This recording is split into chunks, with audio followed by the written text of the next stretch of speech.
د ترمذی شریف یو بل حدیث مبارک دی، نبی علیه الصلاۃ والسلام فرمایي که یو سړی د خپل کور نه بهر ته وځي، د خپل کور نه بهر ته وځي چرته ځي او د دې کلماتو اهتمام کوي، بسم الله توکلت علی الله لا حول ولا قوة الا بالله، نو دته څلور انعامات الله رب عزت ورکوي. د ټولو نه اول دا چې هدی ته فرشته ورته اعلان کوي، आवाज ورته کوي فرشته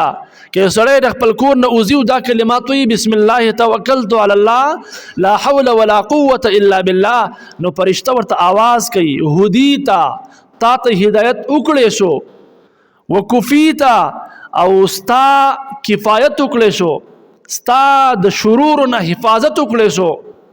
او دریم ورته وایي واوقیتا